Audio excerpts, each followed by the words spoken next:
Mekanisme yang ketiga yaitu orientational atau dipolar polarization. Ini terjadi pada molekul atau senyawa yang memiliki polaritas seperti HCl atau alkohol, atau senyawa yang unsur penyusunnya memiliki elektronegativitas yang jauh berbeda, sehingga dia bersifat polar. Yang terjadi pada saat orientational atau dipolar orientation ini adalah molekul yang tadinya tersusun random arah polaritasnya menjadi searah karena diberi medan listrik, sehingga ada net dipole moment dari sistem ini. Di sini digambarkan molekul HCl yang punya permanen dipole karena dia polar molekul. Tapi rata-rata net dipole momentnya 0 ya, karena saling cancel. Pada saat diberi medan listrik, karena yang tadi karena saling cancel karena adanya energi termal yang dikacaukan oleh energi termal dari lingkungan. Pada saat diberi medan listrik, dipol dari masing-masing molekul ini akan coba mengarah searah dengan medan listrik dan berusaha melawan energi termal dari lingkungan yang akan mencoba mengacaukan susunan dipole moment ini, sehingga terdapat net dipole moment yang dihasilkan dari proses ini. Jadi walaupun arahnya tidak persis sama, tapi pasti ada net dipole karena tendensinya mengarah ke arah yang sama. Jadi diulang lagi, dipolar orientation ini terjadi pada ionic crystal atau material padatan yang memiliki polaritas, dan juga molekul-molekul yang memiliki polaritas seperti air, alkohol, aseton, atau larutan elektrolit. Mekanisme terakhir adalah interfacial polarizations yang terjadi ketika ada akumulasi muatan pada interface dari dua daerah yang berbeda.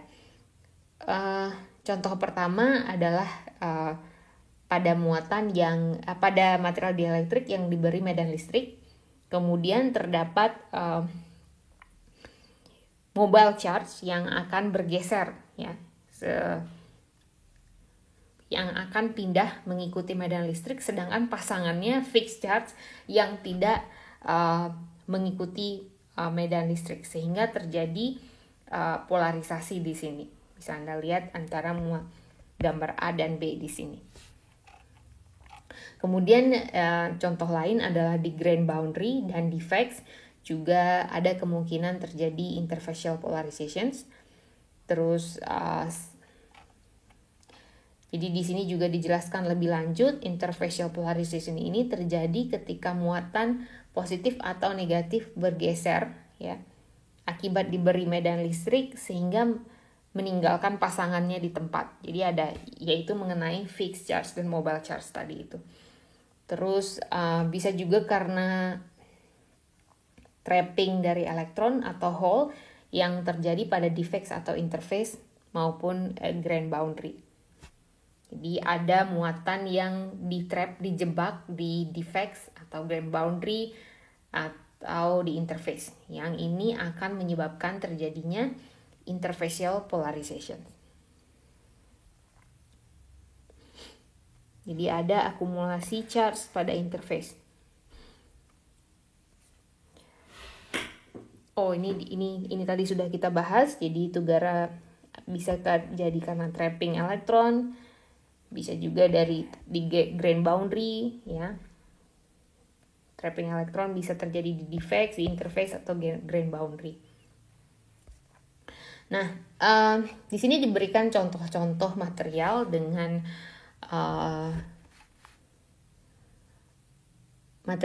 mekanisme polarisasi masing-masing, seperti argon itu karena elektronik ya, karena argon adanya cuman inti atom dan elektron, ya secara pasti sudah pasti elektronik. Silikon juga karena elektronik, tapi karena dia punya struktur kovalen kristal, elektronnya lebih gampang terpolarisasi, akibatnya konstanta dielektriknya lebih tinggi dibandingkan argon, ya. Di sini Anda lihat yang gas dan liquid berbeda konstanta dielektriknya. Karena yang gas densitas molekulnya tidak serapat yang di liquid.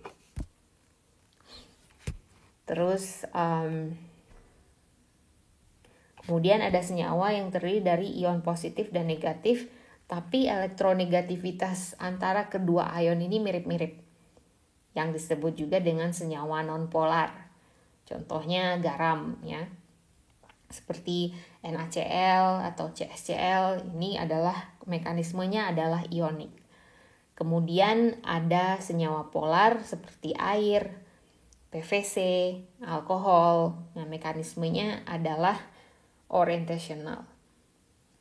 Jadi tiap material bisa memiliki mekanisme polarisasi yang berbeda-beda.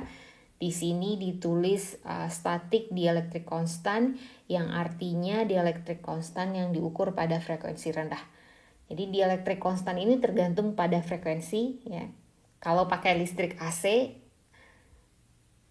dia akan tergantung pada frekuensi yang nanti akan kita bahas lebih lanjut pada kuliah ini.